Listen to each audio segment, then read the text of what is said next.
Have you ever stopped to wonder how an AI actually sees the world? I don't just mean recognizing an object like, that's a cat or that's a car. I mean describing it, the color, the texture, whether it looks happy or sad.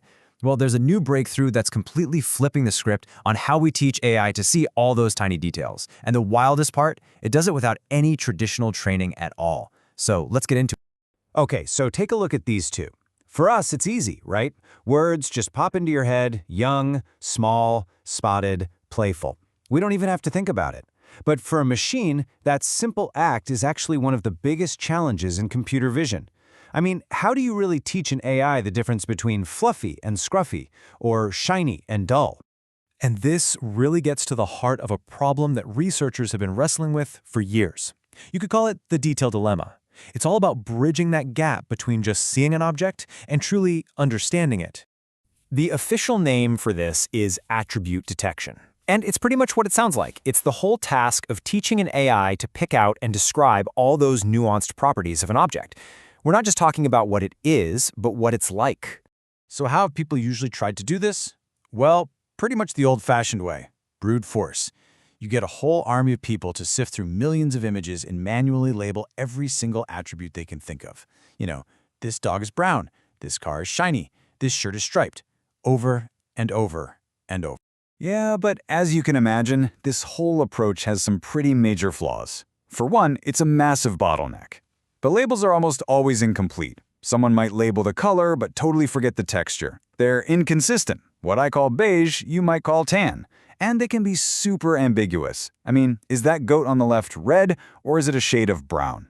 It's just a messy, subjective, and really slow process.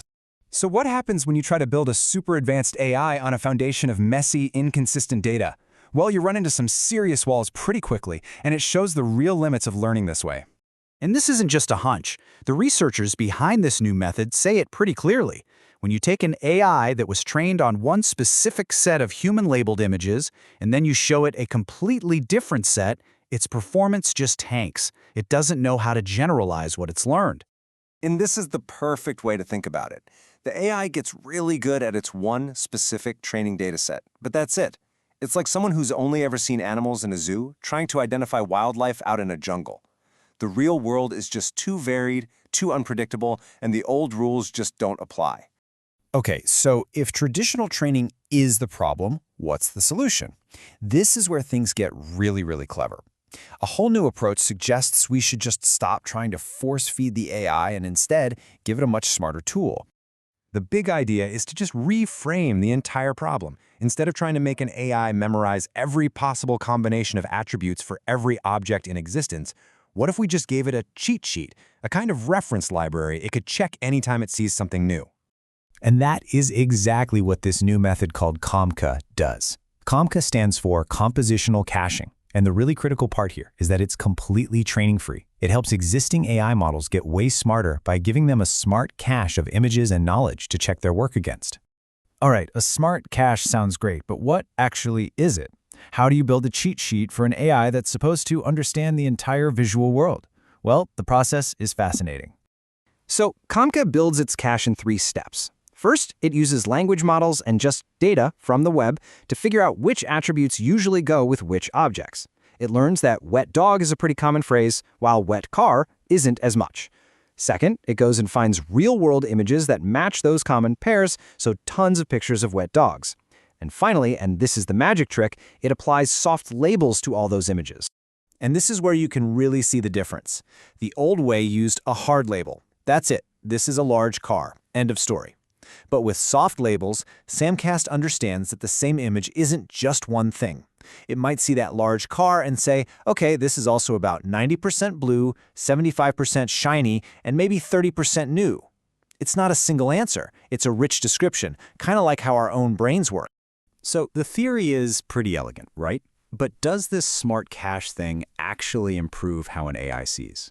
Well, the researchers put COMCA to the test, and the results, they're pretty dramatic. Look at this. A standard vision AI looks at this zebra and gets confused. It calls it reflective. But the exact same AI, when it has access to COMCA's cache, can cross-reference what it's seeing and correctly identify the most important attribute. Striped. It's a night and day difference. And here's another one. The standard AI sees this picture of an airplane and calls it tiny, probably because it's getting hung up on the scale of the photo. COMCA, on the other hand, understands the object's actual properties. It looks at the texture and the shape and correctly describes it as smooth and sleek. It sees what the object is, not just how it happens to look in one particular picture. And the numbers totally confirm what we're seeing with our own eyes. On a standard benchmark for this kind of task, a baseline AI model scores about a 17. But when you plug COMCA into that exact same model, its score jumps all the way to over 27. That is a 60% improvement, and I have to say it again, with zero retraining. That's just a massive leap. And what's really cool is that this isn't a fluke. The research shows that COMCA is what you'd call model agnostic.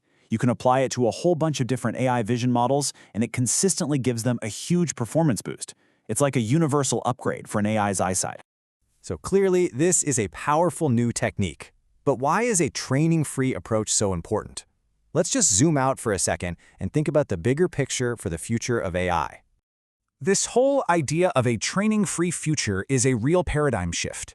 It means AI can be way more adaptable. If you want to teach it a new concept like vintage, you don't have to retrain the whole system, you just update the cache. It helps the AI avoid inheriting all the weird biases from one specific, limited training dataset. And really, it's just a much more scalable way forward. A faster, cheaper, and more efficient path to an AI that has a truly detailed understanding of our world.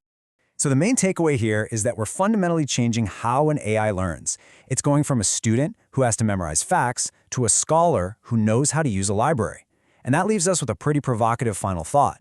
If an AI can start to understand the world with this level of detail without us having to teach it every little thing, what in the world is it going to be able to see and understand next?